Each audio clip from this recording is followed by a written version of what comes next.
পেঙেৰী টকৌ পথাৰত বিশ্ব নাৰী দিৱসৰ লগত সংগতি ৰাখি 20টা চিলাই মিছিল প্ৰদান কৰিলে ভাৰতীয় সেনাই। ভাৰতীয় সেনাবাহিনীৰ 18 গাৰোৱাল ৰাইফল ডিগবৈ বেটেলিয়ন পেঙেৰী সেনা চাউনীৰ সহযোগত পেঙেৰীৰ 1 নং টকৌ পথাৰ গাঁৱত মহিলাসকলৰ সুবিধাৰ্থে 20টা চিলাই মিছিল যোগান ধৰে।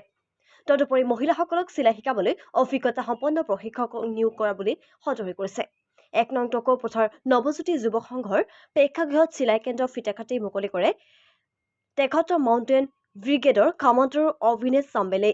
তেখেতক সহযোগ কৰে 18 গাৰোৱাল কৰ্ণেল KSH জন আৰু পেঙেৰীস্থিত সেনা চাউনীৰ মুৰব্বী বিষয়া ভাস্কৰ বৰাই।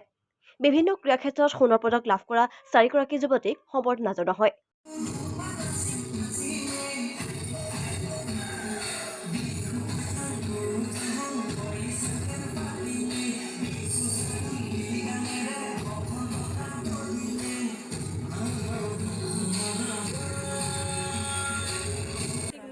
দিৱসৰ উপলক্ষে আমি সমূহ ভাৰতবাসী মহিলাসকললৈ শুভেচ্ছা জ্ঞাপন কৰিছোঁ। যিহেতু আজি আমাৰ ইয়াত বহুতো শুভক্ষণ ক'ব লাগিব। ভাৰতীয় সেনাৰ দ্বাৰা আমাৰ ইয়াত ৰেড চিল কাটিং চেণ্টাৰ এটা তেওঁলোকে স্থাপন কৰি দিছে,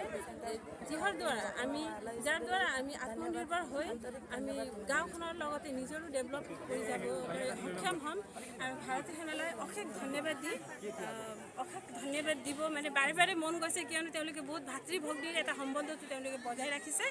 টকৌ পথাৰ মহিলা সমিতিৰ সহযোগত আৰু যুৱ সংঘৰ উদ্যোগত সহযোগত আৰু আপোনাৰ পেঙেৰী নাচ গ্ৰুপৰ সহযোগত সুন্দৰ এক আয়োজন হৈছিলে। টকৌ পথাৰত চিলাই মেচিনৰ চেণ্টাৰ এখন উদ্ঘাটন কৰা হয় আৰু এই চিলাই মেচিনৰ উদ্ঘাটনৰ উদ্দেশ্য লক্ষ্য হৈছে কি মহিলা দিৱস উপলক্ষে মহিলাসকলৰ সবলীকৰণ আৰু এখোজ দুখোজকৈ আগবাঢ়ি যাবৰ কাৰণে যি ভাৰতীয় সেনাই আগবাঢ়িছে, আমি ভাৰতীয় সেনাক ধন্যবাদ জ্ঞাপন কৰিছোঁ আৰু লগতে আশা কৰিছোঁ এই চেণ্টাৰৰ যোগেদি সকলো উপকৃত হৈ যেন পেঙেৰীবাসীৰ ৰাইজ, টকৌ পথাৰবাসীৰ ৰাইজ আৰু ব্ৰহ্মঞ্জনবাসীৰ ৰাইজ।